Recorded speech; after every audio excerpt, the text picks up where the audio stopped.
জাতীয় কবি কাজী নজরুল ইসলামের ৫০তম মৃত্যুবার্ষিকী উপলক্ষে ঢাকা বিশ্ববিদ্যালয়ের কেন্দ্রীয় মসজিদ সংলগ্ন কবির সমাধিতে শ্রদ্ধা নিবেদন করেছেন তার পরিবারের সদস্য, সামাজিক ও রাজনৈতিক ব্যক্তিত্ব সহ বিভিন্ন শ্রেণী পেশার মানুষ।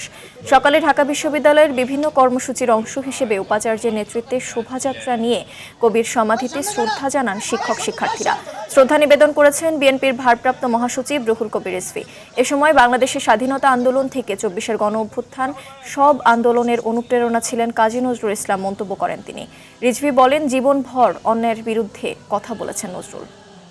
কবি তো সবসময় মানুষের কথা বলে গেছেন, আর আমরা সকল মানুষ যেন কবিকে তার যে আদর্শ ছিল বাঙালির জন্য সেই আদর্শগুলো যেন অনুসরণ করতে পারি। নজরুল তার প্রেরণা, নজরুল তার লেখনী, তার কার্য, তার কলম, তার সবকিছু এই জাতির জন্য প্রেরণা। সেই জায়গাতে আমরা গর্বিত এমন একজন কবিকে আমরা পেয়ে। যত পরেই নিপীড়নের খড়গ হোক, সেই খড়গকে সমূলে উৎপাটিত করে সেটিকে ভেঙে রাস্তায় নামতে এবং অন্যায়কে দূরীভূত করে ন্যায় প্রতিষ্ঠিত করতে কাজী নজরুল ইসলামই হচ্ছে আমাদের প্রধান অনুপ্রেরণার উৎস। জাতীয় কবির সমাধিস্থল থেকে সরাসরি যুক্ত হচ্ছেন সহকর্মী মোহাম্মদ সায়েম। সায়েম, শ্রদ্ধা জানাতে আসা মানুষ জাতীয় কবিকে নিয়ে কি বলছেন জানাবেন।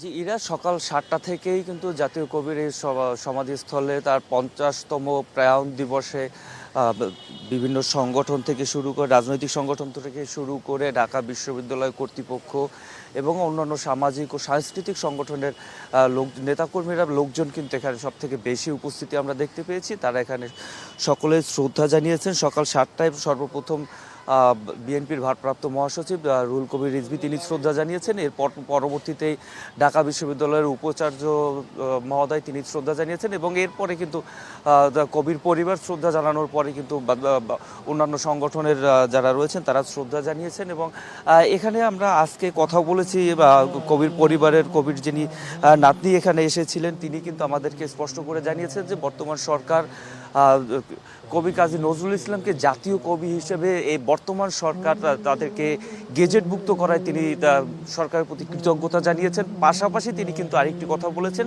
যে আমাদের জাতীয় জাদুঘরে জাতীয় কবির জন্য একটি কর্নার ছিল, যেখানে জাতীয় কবির সকল অর্জনের যে স্বীকৃতি স্বরূপ যে তার যে বিভিন্ন পুরস্কারগুলো ছিল, তার বিভিন্ন নিদর্শনগুলো যেখানে রক্ষিত ছিল, জাতীয় জাদুঘর থেকে সেই কর্নারটি বিগত ৪ থেকে ৫ বছর ধরে কিন্তু সেটি সরিয়ে ফেলা হয়েছে। এজন্য কিন্তু তিনি আক্ষেপ প্রকাশ করেছেন এবং সরকারের কাছে দাবি জানিয়েছেন এই কর্নারটি আবার পুনরায় যাতে জাতীয় জাদুঘরে স্থাপন করা হয় এবং তার জাতীয়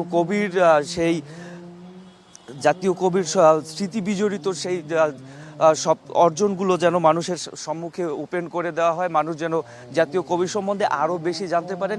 এছাড়া আমরা কথা বলেছি এখানকার যারা ঢাকা বিশ্ববিদ্যালয়ের উপাচার্য সহ অন্যান্য যারা এখানে সাংস্কৃতিক কর্মী বা বিভিন্ন সংগঠনের নেতাকর্মী যারা ছিলেন তাদের সাথে আমরা কথা বলেছি। তারা আমাদেরকে যেমনটি জানিয়েছেন যে রাজনীতিবিদদের কাছে জাতীয় কবি হচ্ছেন বিদ্রোহের কবি, সাংস্কৃতিক ব্যক্তিত্ব যারা রয়েছেন তাদের কাছে কিন্তু জাতীয় কবি কাজী নজরুল ইসলাম প্রেমের কবি, আবার যারা ইসলামিক ধারার যারা রয়েছেন তাদের জন্য কিন্তু জাতীয় কবির যে হৃদয় শীতল করার যে গজলগুলো রয়েছে, পাশাপাশি শিশুদের জন্য ছড়া এবং সর্বোপরি যে বাংলা সাহিত্যের প্রতিটি স্তরে জাতীয় কবির যে অবদান, সেই অবদানকে কিন্তু তারা এখানে শ্রদ্ধা ভরে স্মরণ করেছেন।